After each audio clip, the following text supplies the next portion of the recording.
En el nombre precioso de Cristo Jesús te lo pido. Amén. Amén. Vamos a seguir estudiando la palabra. Estamos entendiendo lo que es la manifestación de Dios. La manifestación. Hay muchas palabras que están en la Biblia que si no las estudiamos, no vamos a saber qué significan. Hoy nos preguntó Iván, ¿qué significa Adonai? Adonai significa Señor. Y Señor quiere decir dueño.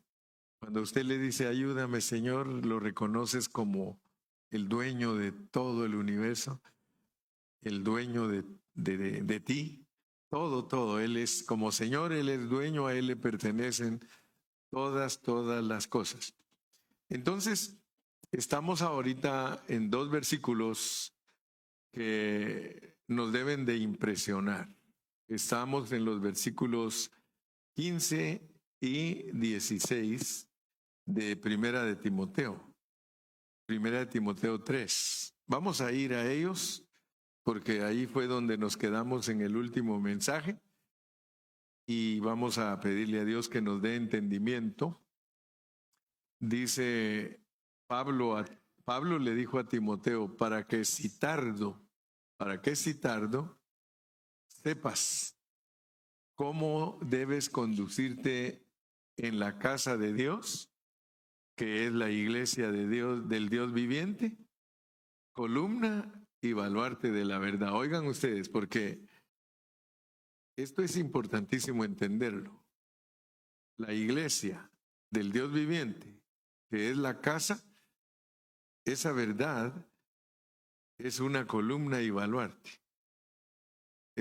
Nosotros tenemos que entender el pensamiento de Dios, de que cuando Él nos habla de columnas, ustedes han leído en Apocalipsis que dice, al que venciere, lo haré columna del templo. Entonces, tenemos que entender que el lenguaje de Dios es hablarnos por alegorías, por parábolas, por metáforas.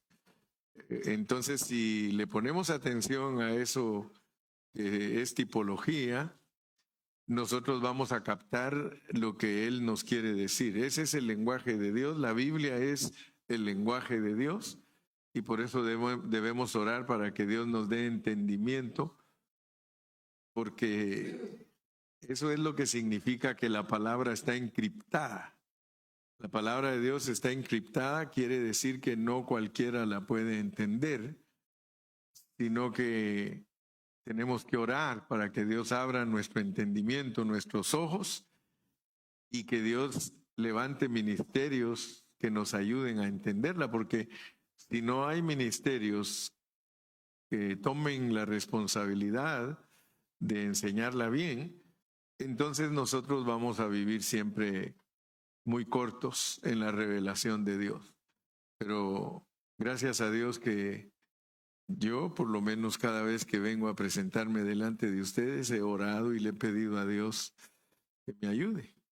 Inclusive si algunos de ustedes estuvieran en mis zapatos, tal vez me entenderían más y dirían, pobre el pastor, porque muchas veces estoy pensando en qué quiere decir esto, Señor, porque ni yo mismo lo entiendo, ¿verdad?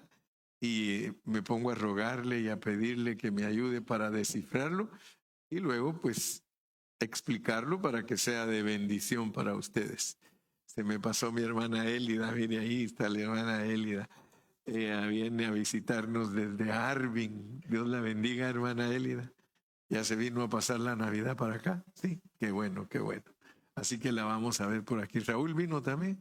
No, se quedó cuidando, muy bien. Bueno, ese era un comercial, ya saben ustedes que el hermano Carrillo mete los comerciales ahí cuando estamos, porque es bueno saludar, así hacía Pablo.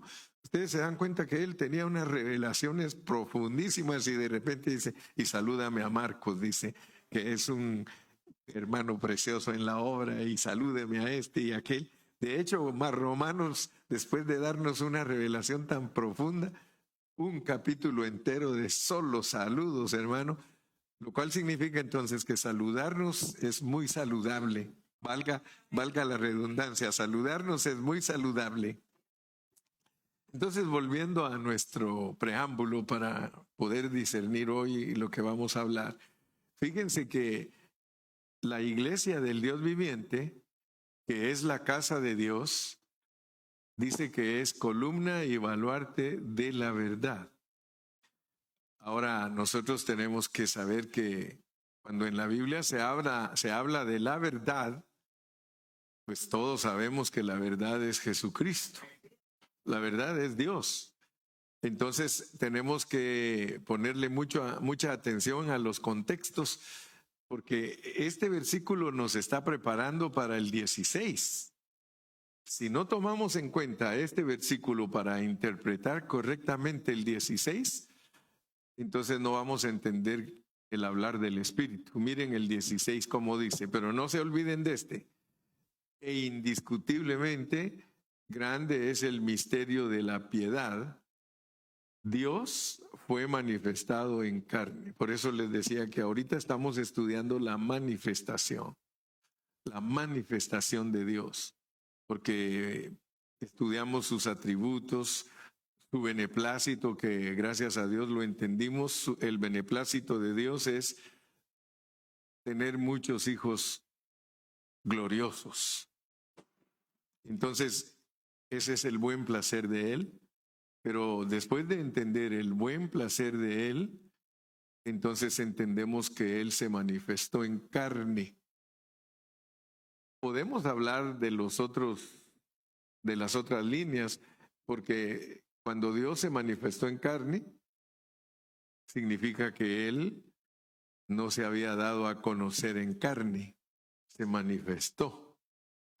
Pero nos dice que venía Él justificado en el Espíritu. Eso es muy importante entenderlo. Que también fue visto de los ángeles. También dice que fue predicado a los gentiles. Y más de eso, creído en el mundo. Y nos sigue diciendo, porque nos va a decir que fue recibido arriba. ¿Sí o no? Dice creído en el mundo. ¿Sí? Recibido arriba en gloria. Entonces, cuando nosotros estudiamos estos pasajes, nosotros nos damos cuenta que no es casualidad que antes de decirnos que se manifestó en carne, nos diga que la iglesia es la casa del Dios viviente, columna y baluarte de la verdad.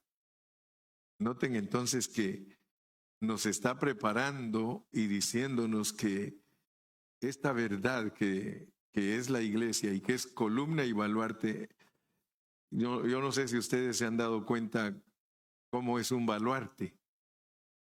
Las columnas, pues, aquí no se ven, pero tienen que estar escondidas deteniendo el edificio.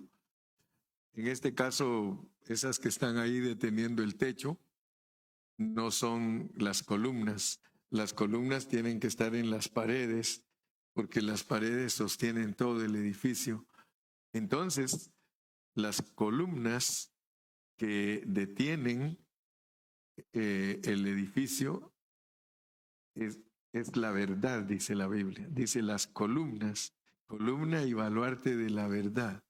El baluarte es de una fortaleza o de una casa militar donde están los soldados refugiados. Esas casas tienen fortaleza, tienen baluarte.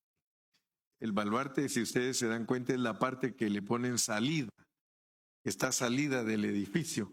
Han visto que en algunos lugares son así redondas, las que sobresalen del edificio, redondas y a veces tienen arriba agujeros donde ahí están escondidos los que están cuidando, ¿verdad? Entonces, los baluartes.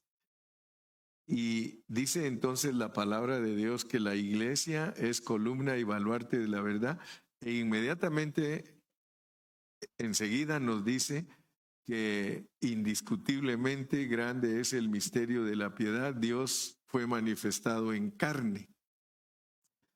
Entonces esto significa que aquí, en este pasaje, Dios quiere que entendamos ese misterio, porque es un misterio. Dice, indiscutiblemente grande es el misterio de la piedad. La piedad es el amor. Ese misterio es grande, dice, porque es Dios manifestado en carne. Pero noten que cuando habla de que Dios fue manifestado en carne, junto a esa declaración, está pegada a esa declaración la iglesia. Por lo tanto, Dios nos quiere revelar que el misterio es de que Cristo, como Dios encarnado, incluye a la iglesia. Y eso es lo que muchos no han podido entender, de que la iglesia es parte de Dios. En nuestra mente natural es bien difícil entender eso.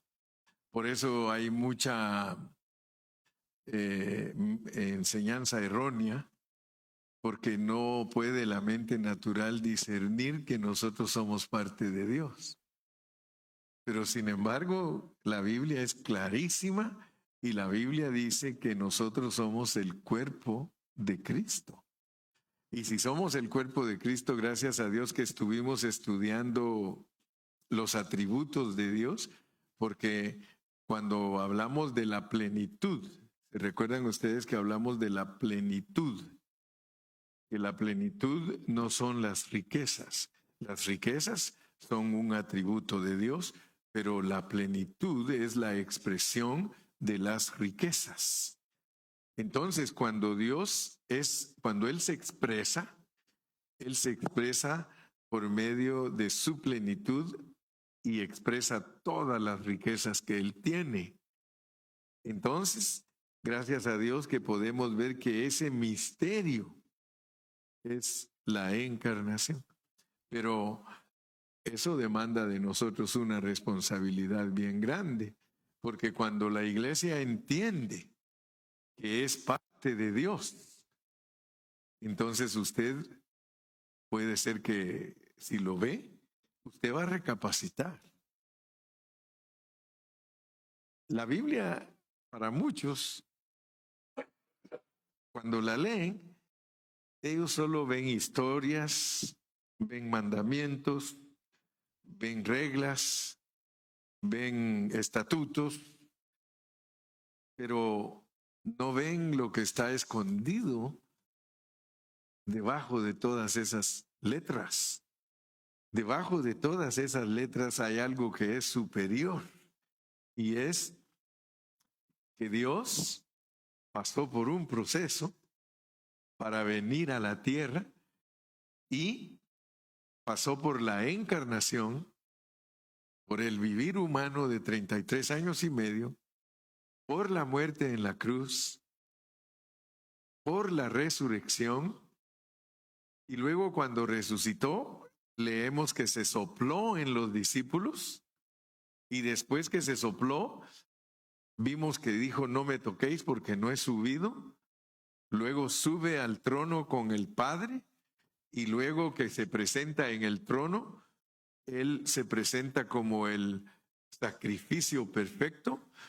Dios lo acepta en el cielo, y los que estaban reunidos en el aposento les aparecen lengüitas de fuego sobre sus cabezas, como significado de que Dios recibió a Cristo con satisfacción como una ofrenda perfecta, porque siempre que Dios recibía una ofrenda, la quemaba. Esa era la ofrenda quemada, el holocausto.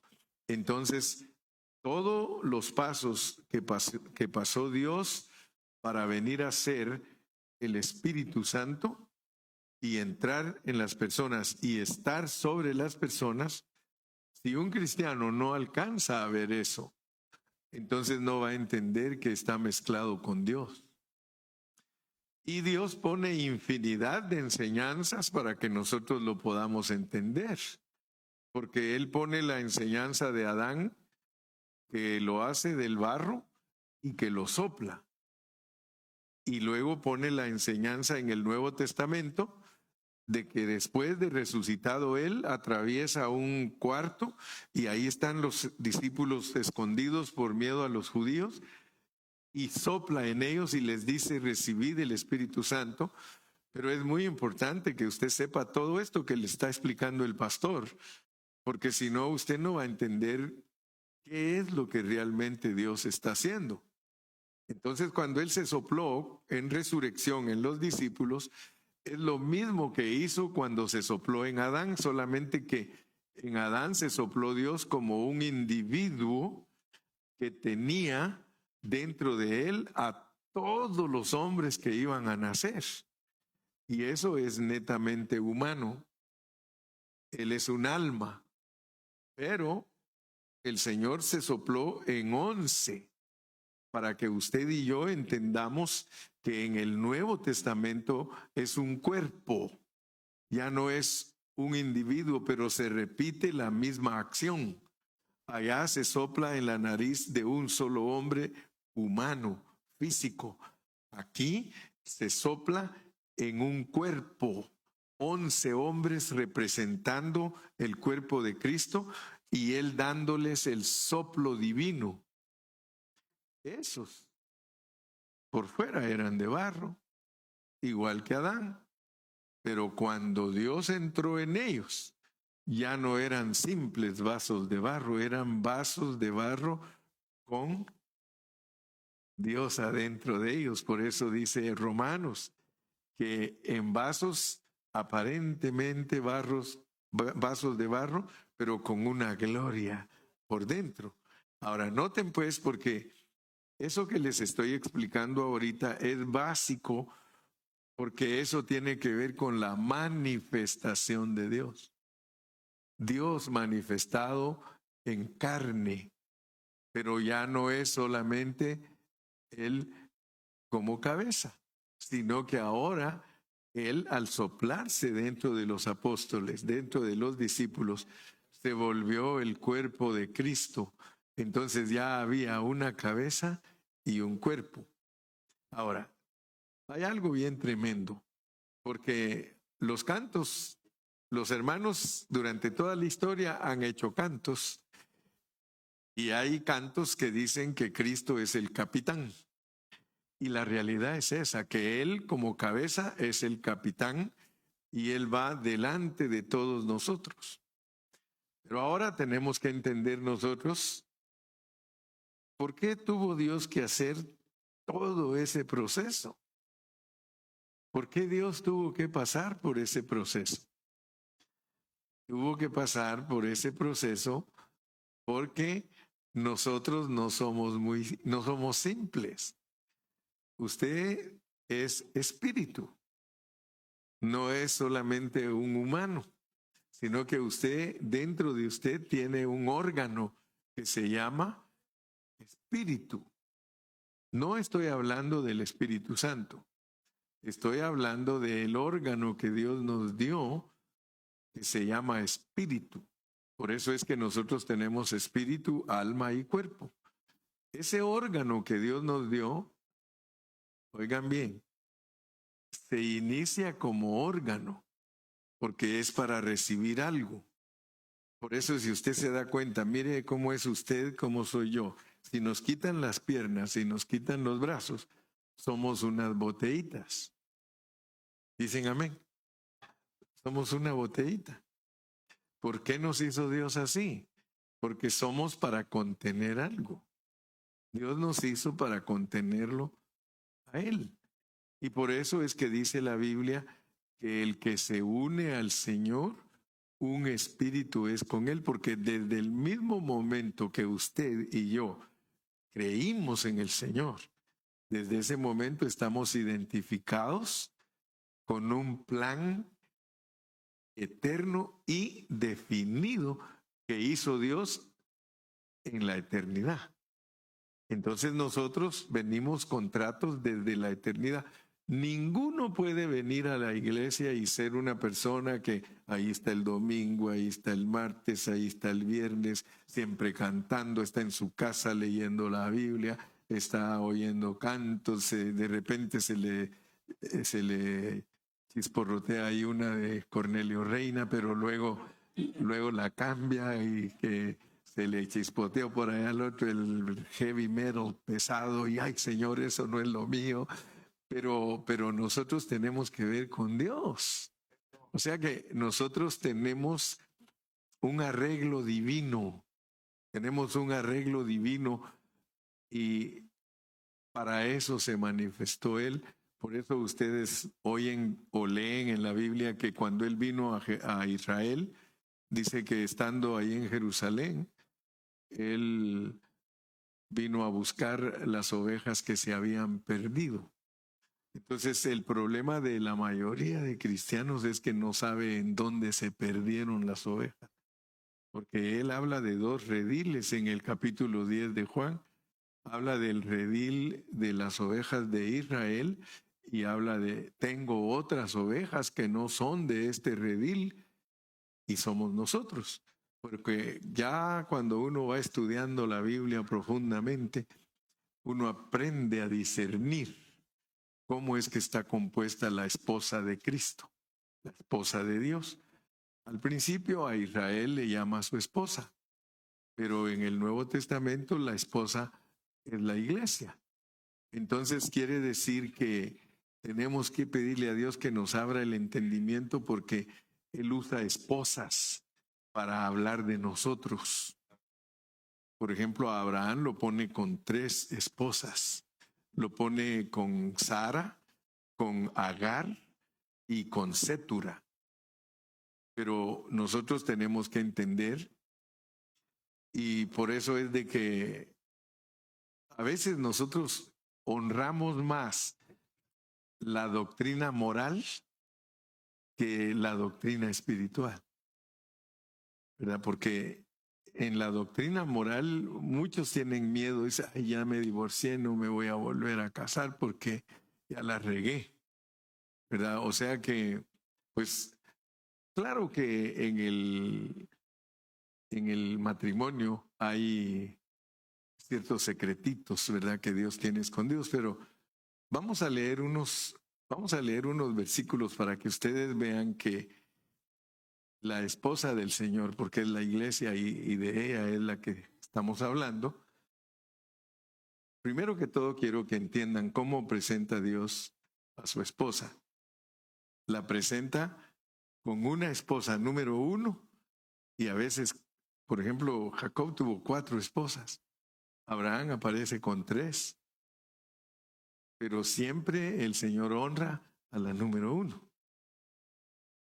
No voy a dar clases de matrimonio, que si te divorcias o no te divorcias, sino que escucha bien la palabra para que agarres la onda, cómo funciona Dios respecto a eso del matrimonio y el divorcio y todas esas cosas, ¿verdad? Porque nosotros hemos entendido ya que la iglesia fue creada como la esposa de Cristo. Así fuimos creados, en conjunto. Todos los que somos cristianos y todos los judíos cristianos y todos los árabes cristianos, todos fueron creados como la esposa del Señor. Tanto judíos como árabes. Es más, los árabes tienen hasta más mártires que aún la iglesia misma, porque si ustedes leen la historia de los árabes, todos los árabes que se han convertido a Cristo los mata su propia familia, los decapita. No sé si ustedes han leído y lo que les pasa a los misioneros que han ido a tratar de evangelizar a los árabes, los han colgado. Así que no vayan a creer que los árabes no tienen nada que ver con Cristo. Claro que son fieros y terroristas y todo, pero también hay pueblo. O sea que Dios tiene pueblo en las naciones, los gentiles. Entre los gentiles son todas las naciones que no son israelitas, incluyendo a los árabes. Son gentiles. Solo los judíos los clasifica Dios como el pueblo escogido, Israel.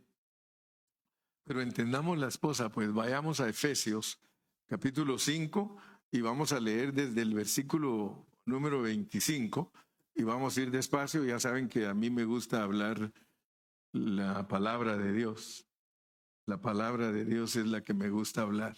No me gusta llenarlos de mucho conocimiento porque Yo podría llenarlos de conocimiento y entretenerlos aquí y hablarles de las lunas rojas y de las estrellas y de tantas cosas y se emociona la gente, pero eso no es lo más importante. Esto es importante. Esto es importante. Mire, maridos, amad a vuestras mujeres. Pero yo no voy a hablar de que si usted se porta bien con su vieja o no se porta bien. Eso, y ojalá que Dios le ayude y entienda que debe de vivir bien con su vieja, porque eso ya como cristiano tiene que vivir una vida con buen testimonio. Pero aquí está hablando, mire, como Cristo amó a la iglesia, como Cristo. Eso sí, Dios te invita a que ames a tu mujer como Cristo amó. Fíjese que no dice como Cristo ama. ¿Por qué cree usted que dice que amó a la iglesia? La iglesia fue creada, que nosotros somos la esposa eterna del Señor. Eso no lo enseñan muchos, Cris, que somos la esposa eterna. Pero cuando uno entiende la preexistencia y uno entiende que uno fue creado en Cristo, entonces uno es valiente y predica la verdad. De lo contrario, solo conocen las personas un Cristo superficial. Cristo nos amó, porque cuando Dios nos dio, Él nos hizo la esposa de Cristo. Entonces nos amó y así deben de amar los maridos a las esposas. Y se entregó a sí mismo por ella. Noten pues que como Cristo amó a la iglesia, y esto los va a ayudar que entiendan más la Biblia, porque cuando Jesús ora en el capítulo 17 de Juan, él dice, glorifica a tu Hijo con la misma gloria que tuvo antes que el mundo fuese. Ahora, Pablo le decía a los hermanos, vosotros sois mi gloria.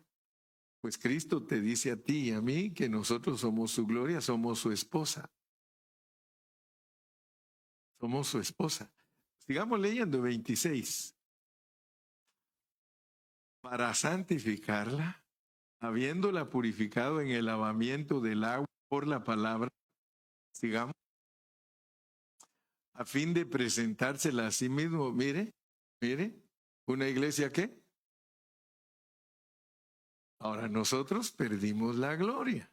Por cuanto todos pecaron, están destituidos de la gloria de Dios.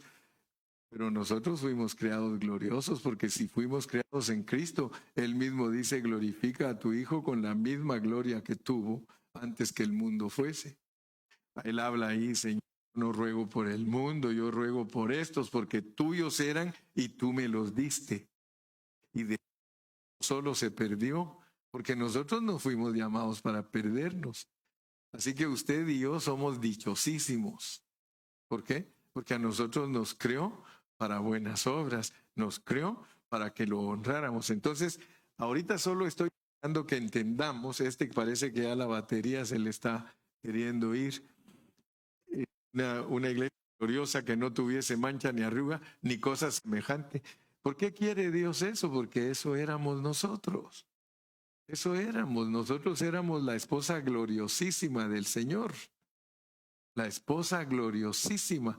¿Pero qué pasó? Fornicamos. Por eso pone a Adán y Eva para enseñarnos la lección de lo que nos pasó en el mundo espiritual. Sigamos leyendo. Así también los maridos, ya vieron que los exhortan usando a Cristo como ejemplo, ¿ah? Exhortan a nosotros como maridos, hey, no pierdan de vista esto. Dice una cosa y ya los maridos, dice otra y ya los maridos, para que los maridos no se les olvide que, oh, gracias, mijo. Y yo creo que y al ratito, si quieres, me traes unas 2 baterías, pero no de carro. Oh, la señal se me va. Ah, entonces como quien dice que me venga para acá. Disculpa, Cris, quería estar cerca de ti. Así también los maridos deben amar a sus mujeres como a sus mismos cuerpos. El que ama a su mujer a sí mismo se ama. 29. Porque nadie aborreció jamás a su propia carne, sino que fíjense pues, está diciendo que el marido es hueso de hueso y carne la esposa es hueso de hueso y carne de carne del esposo. sea que nos está poniendo un ejemplo bien maravilloso de que la esposa es parte nuestra. Dios nos creó a nosotros como pareja. Dice, sino que la sustenta y la cuida, como también Cristo a la iglesia. Otra vez, maridos, marido, ahí hay dos mujeres, la esposa de uno, y Cristo y la esposa de él, porque está en un contraste, se dan cuenta que está contrastando, está diciendo, miren esto, miren aquí, 30, porque somos miembros de su cuerpo, de su carne y de sus huesos. 31, por esto. Dejará el hombre a su padre y a su madre y se unirá a su mujer y los dos serán una sola carne. Pero ahora va a cambiar de tono. Miren, ahora cambia de canal. Versículo 32. Grande es este misterio que les estoy hablando. Pero no crean que les estoy hablando de ustedes como Mario, sino de Cristo y de la iglesia. De Cristo y de la iglesia es lo que yo estoy hablando. Entonces nosotros tenemos que entender, aparte de entender que somos carne, que nuestra esposa es carne de nuestra carne y hueso de nuestro hueso, hay una verdad escondida a través de esa relación. Hay una verdad de que hay una relación más profunda que es espiritual y que todos nosotros juntos somos la esposa del Señor y el Señor es nuestra cabeza. Esa es la verdad que Dios quiere que entendamos a través de la palabra. Entonces ahora vamos a saber por qué se manifestó Dios. Porque se vino a buscar a su esposa. Él anda buscando a su esposa aquí en la tierra. Anda buscando a su vieja. ¿Sí? Ahora a nosotros se nos va a hacer más fácil entender la Biblia. Porque ustedes ven que al final de la Biblia, en Apocalipsis, hay una ciudad que se llama Nueva Jerusalén y dice ahí que es la esposa de Cristo. Está hablando de usted y de mí. Si quiere, vamos al capítulo 21 de Apocalipsis. Apocalipsis 21 y desde el versículo 1. Apocalipsis 21, 1. Vi un cielo nuevo y una tierra nueva, porque el primer cielo y la primera tierra pasaron, y el mar ya no existía más. 2. Y yo, Juan, vi la santa ciudad, la nueva Jerusalén, descender del cielo de Dios, dispuesta como una esposa ataviada para su marido. Ahora fíjense pues, porque si ustedes entienden que como iglesia fuimos creados en Cristo Jesús y que somos la esposa que Dios creó para Jesús, para Cristo, entonces se les va a hacer fácil entender en Apocalipsis que para allá, a esa gloriosa ciudad, es la que Dios nos quiere mostrar, porque nosotros somos esa ciudad gloriosa que perdió su gloria al principio, pero que la recupera al final. En el final, no, hombre, ahora nosotros podemos estudiar y saber cómo es que venimos a ser gloriosos de vuelta, porque Él nos muestra la ciudad y aún el versículo 3 creo que menciona algo más. Vamos a ver y oí una gran voz del cielo que decía, he aquí el tabernáculo de Dios con los hombres, y Él morará con ellos, y ellos serán su pueblo, y Dios mismo estará con ellos como su Dios. Ya aquí cambia un poquito porque ya está hablando de otro aspecto de la Nueva Jerusalén, que la Nueva Jerusalén, aparte de ser la esposa del Señor, es también la morada del Espíritu, y que también sirve para que los hombres que están alrededor de ella sean bendecidos. Entonces, aunque nuestro origen es celestial, nosotros tenemos que ser pasados por un proceso. Así como Cristo es celestial, Él también tuvo que ser pasado por un proceso. Cristo es nuestro prototipo. Él es nuestro capitán. Él es nuestra cabeza.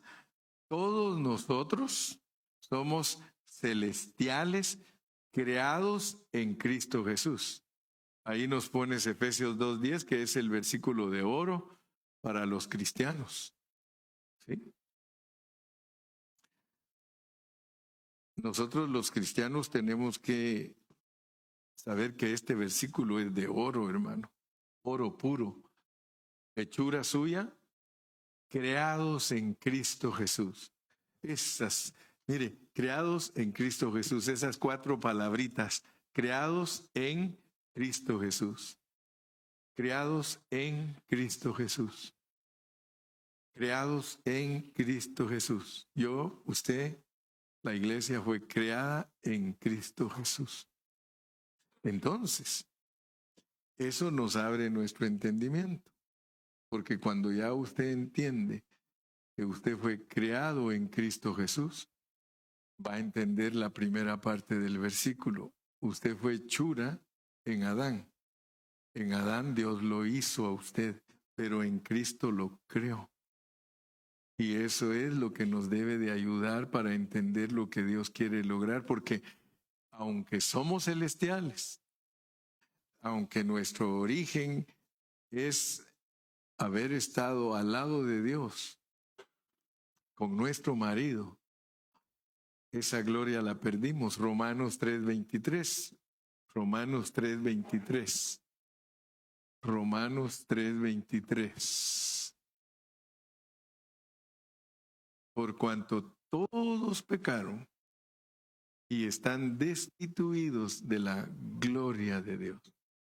Entonces todos nosotros, al haber pecado, porque muchos creen que Adán fue el que pecó y que por él nos echan la culpa a todos. Dice que él solo cometió uno y todos nosotros cometemos más que él, porque aún dice que hemos pecado peor que Adán, para entender pues que Dios encerró todo en pecado. Por cuanto todos pecaron y están destituidos, nos quitaron la gloria. Nos quitaron la gloria. Dejamos de ser gloriosos. Pero lo bonito es esto, que el Señor no se dio por vencido. Nos vino a buscar aquí. ¿Por qué? Porque somos su esposa. Él vino a buscarnos para rescatarnos y devolvernos la gloria que perdimos. Vamos a regresar y por eso cuando usted vea la Nueva Jerusalén, haga como aquel que dice, le preguntan, ¿cómo se dice espejo en japonés? Dice, ahí estoy yo, dice, ahí estoy yo. Pues usted cuando mire la Nueva Jerusalén, confiéselo, diga, ahí estoy yo, ahí estoy yo. Más adelante usted se va a convencer aún más porque voy a estar hablando de todas las características de la Nueva Jerusalén. Dice que las puertas son los 12 patriarcas, que los fundamentos son los 12 apóstoles y que el muro dice que es de oro, o perdón, es de jaspe, y que la calle dice que es de oro. Entonces tenemos que ir entendiendo que eso solo es lenguaje divino para describir riquezas de Dios que las tenemos que entender nosotros. Esas riquezas. Entonces usted mírese en la Nueva Jerusalén. Juan se vio, él dijo, yo, Juan, vi la santa ciudad descender del cielo de Dios ataviada como una esposa. Él se vio allí. ¿Y cuándo se vio él? Hace 2000 años. Más de 2000. Pero el asunto es que esa ciudad existe desde todavía más de 2000. Póngale antes de los 6000 años que la Biblia nos da de historia. Esa ciudad ya existía. Entonces quiere decir que nosotros somos la esposa eterna del Cordero. Pero ahora nos pone en la Nueva Jerusalén todo lo que nosotros tenemos que pasar para llegar a ser otra vez gloriosos. Pero no se le olvide pues que usted es parte de Dios. Así como Cristo es parte de Dios, nosotros somos en Cristo, somos parte de Dios también. Y les decía anteriormente que eso demanda una gran responsabilidad, porque cuando lo juzgue Dios a usted, supongamos que no fue vencedor. Yo espero que sí, porque todos vamos a ser vencedores, pero como dijo aquel, supongamos que no somos vencedores en nuestros primeros 80 años. Supongamos, ok, la regamos, no pudimos, no la hicimos por alguna razón. Eso no quiere decir que usted no va a estar en la Nueva Jerusalén, porque la Nueva Jerusalén está compuesta de hijos de Dios, mientras que los vencedores se manifiestan en la venida de Cristo para reinar con Él por 1000 años. Pero si nosotros no la hacemos para reinar, lo que nos vamos a perder es el reino. Y eso dice que es lloro y crujir de dientes. Lloro y crujir de dientes. Y esa expresión nació de donde le mataban a su familia a los cristianos. A los cristianos les mataban su familia y los quemaban. Y quemados los tiraban a los leones. Pero traían a los familiares para que se arrepintieran de ser cristianos.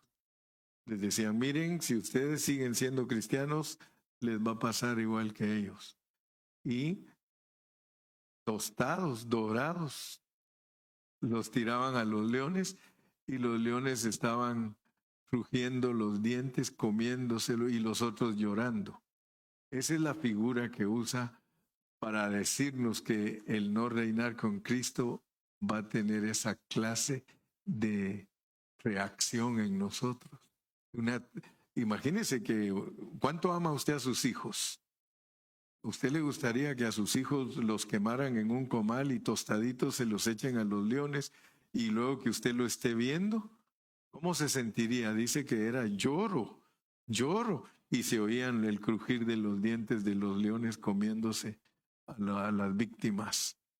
Entonces esa figura la usa Dios para mostrarnos qué dolor vamos a tener si no somos vencedores. Pero Él no pierde nada, el que pierde es uno. El Señor, él aunque te mande a la disciplina y te diga que va a haber lloro y crujir de dientes, Él no es malo, Él es amor. Él te va a disciplinar porque dice que el que Él recibe como hijo lo castiga y lo disciplina.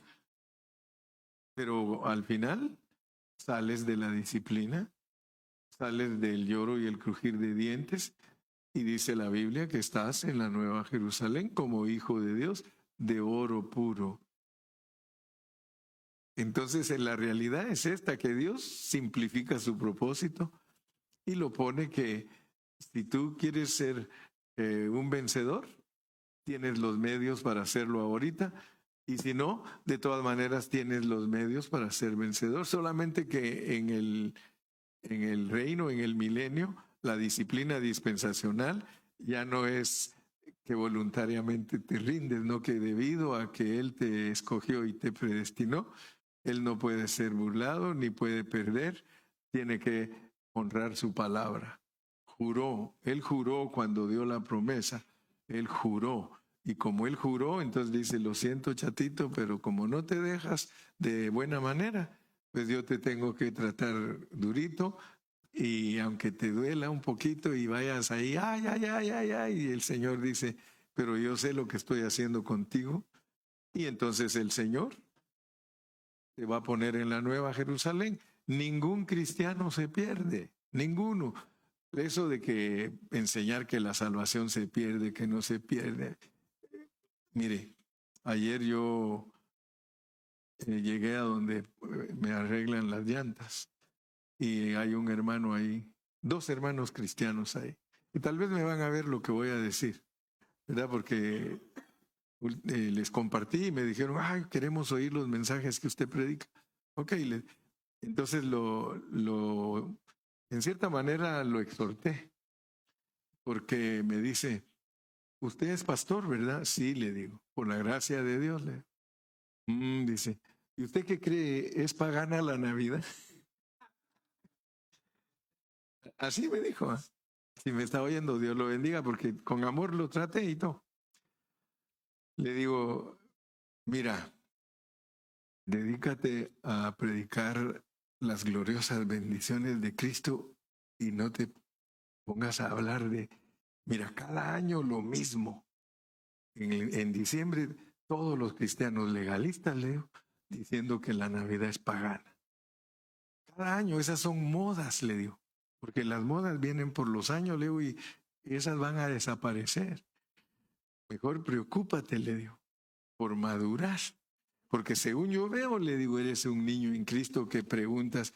Es posible que la próxima pregunta que me vas a hacer es que si en la iglesia de nosotros se cubren la cabeza. Y es posible que si sigo hablando contigo, Leo, me vas a decir que en tu iglesia las hermanas no se pintan. Y si sigo hablando contigo, me van a decir que, ay, le digo, si ya me la conozco, yo ya pasé por ahí, le digo. Tengo 68 años de ser cristiano, le digo, y me he dado cuenta que todos los cristianos solo se ocupan de dulcitos y de bagatelas y de cosas que no tienen ningún valor. Le digo, porque al final le digo, y te lo digo con sinceridad, le digo, ¿tú crees que un cristiano con su arbolito en la casa es menos salvo que un cristiano que no tiene arbolito en su casa? Contéstame, le digo, ¿es menos salvo? Me dijo, yo esas palabras, esas preguntas no las sé contestar todavía, dice, pero voy a seguir estudiando. Le digo, para eso no se estudia, mijo, le digo. Estos son puros prejuicios que los cristianos han adquirido, le digo. Entonces es muy importante para nosotros entender que en vez de estar discutiendo que la salvación se pierde, que no se pierde, estudiemos la palabra. Ponga atención usted cada vez que viene a la reunión y seguro que va a aprender. Por eso usamos la Biblia, mire, la Biblia. Cuando a usted le hagan preguntas, aprenda la Biblia, conteste con la Biblia. Y de esa manera nadie le va a discutir. Conteste con la Biblia. Y en la Biblia usted va a aprender que usted, cuando Dios lo creó, usted lo creó Dios glorioso. Y si no le creen, dígales, a ver, si tú no crees que yo fui criado glorioso hasta que fue encontrada maldad en mí, ¿por qué no lees de Don Sata, del chamuco? Lee en la Biblia cómo hicieron al chamuco. Lo hicieron perfecto hasta que fue hallada maldad en él. Lee de los ángeles. Los ángeles los hicieron perfectos y de repente cayeron. Así que todo lo de Dios, lo creó para que cayera. Todo. Todo. Usted dirá, entonces es un Dios como que le fracasa su plan. No, su plan es que todo lo que Él crió falle para mostrarle su amor. Por eso es importante la relación de un esposo con una esposa, porque él lo compara y dice, yo dice, yo los amo a ustedes, ustedes son infieles, yo los perdono. Ustedes se portan mal, yo los perdono. ¿Sí o no? Fíjese que el Dios que nosotros tenemos no tolera el pecado, pero lo perdona. ¿Cómo está esa cosa? ¿Cómo está esa cosa que no tolera el pecado, pero lo perdona? Eso es maravillosísimo, hermano. Eso es en su sabiduría. Entonces es muy importante que entendamos que Dios nos creó para su gloria. Para eso nos creó. Lo que nos pasa aquí y lo que nos pasó allá, lo tiene a Él sin cuidado. ¿Qué le parece? ¿Qué le parece que a Dios lo tiene sin cuidado? Usted cayó allá y el Señor dice, I don't care, mijo, váyase allá, vamos a ir a ver cómo lo restauramos y lo levantamos. Y sigue caído aquí y le dice, espérese, yo juré que voy a hacer el trabajo en ustedes. Espérese. Y cuando uno está joven cree que Dios no va a hacer el trabajo porque uno es loco. Cuando uno es joven es bien loco. Pero ya cuando va madurando y madurando y madurando, aquí la regué, aquí. ¿Se recuerdan? Y con esto ya terminó y no vino Daisy. ¿Se recuerdan cómo terminé el mensaje de hace unos 2 o 3 servicios? De que cuando se murió Abraham, dice que Dios bendijo a Isaac. ¿Se recuerdan? Que hablé de eso, ¿verdad? Y o sea que Dios siempre, siempre, siempre va a tener cuidado de ti. Siempre. Pero lo sorprendente es que cuando se murió Abraham, ustedes ven a los 2 hijos ahí. ¿Sí o no? A Ismael y a Isaac. ¿Qué están haciendo? Dice que lo fueron a enterrar. ¿Se han dado cuenta ustedes que los hermanos pelean toda la vida, pero cuando se muere el papá y la mamá, ahí están todos?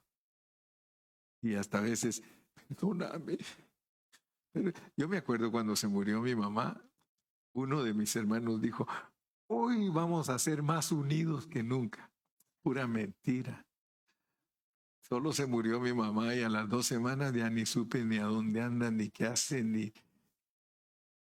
Pero noten pues que uno cuando ya está grande, porque cuando se murió Abraham, Ismael tenía 88 años e Isaac tenía 75.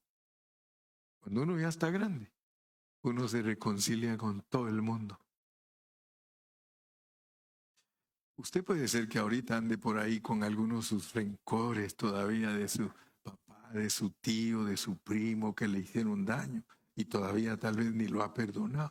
Espérese que se ponga más grande y ahí me cuenta. Usted mismo siente la necesidad de pedir perdón. Por eso no es bueno pelear. ¿Para qué esperar tanto, hermano? ¿Para qué esperar hasta que llegue el último momento?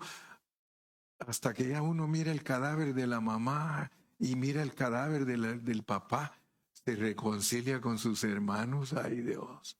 Ahora es cuando uno ve que dice, arréglate con tu adversario mientras van en el camino, para que cuando llegues al final del camino no te entreguen al alguacil, sino que ya vayas libre.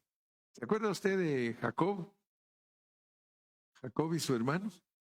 Jacob y Esaú. ¿No ve que hasta quería matar? Esaú quería matar a su hermano Jacob. ¿Y después qué pasó? Lo mandaron lejos y pasados los años, hermano. Fíjese cuántos años tuvieron que pasar. 7 más 7 más 6, 20. Trabajó 7 por una mujer, 7 por la otra, luego 6 por las ovejas y todavía ahí andaba con miedo. Y cuando regresó, hermano, si Dios no se le hubiera aparecido a Esaú, Esaú lo hubiera matado. Pero quiero que sepas que Dios siempre se le va a aparecer a todos los que se están peleando contigo. Y tú que peleas con otros, también a ti se te va a aparecer y te va a decir, no pelees. Porque de acuerdo a la historia, solo imagínense, venía Esaú con ganas de matar a Jacob y se le apareció una compañía de ángeles. Y cuando le dijo, le preguntaron, ¿y a dónde vas, Esaú? Dijo, ¿y ustedes quiénes son? Somos del ejército de tu hermano, somos los guardas de tu hermano. Eran los ángeles que Jehová mandaba a acampar alrededor de Jacob. Y ellos le dijeron, somos... Y entonces él dijo, y yo que lo vengo a matar y toda esta compañía de un ejército. No, vengo con unos presentes para mi hermano, para encontrarme con él. Y fíjese, varias veces se le aparecieron los ángeles. Y cuando ya llegaron para encontrarse, de verdad, puros regalos le dio. Ya lloró y dice, y es que venía preparándome. Si Dios no le da chance a uno, hermano. Mía es la venganza, dice el Señor. La venganza no es de nosotros. Aleluya. Bueno, gracias a Dios, cumplí con mi tarea de hoy. Yo espero que usted haya sido bendecido. Y yo cumplí con mi tarea.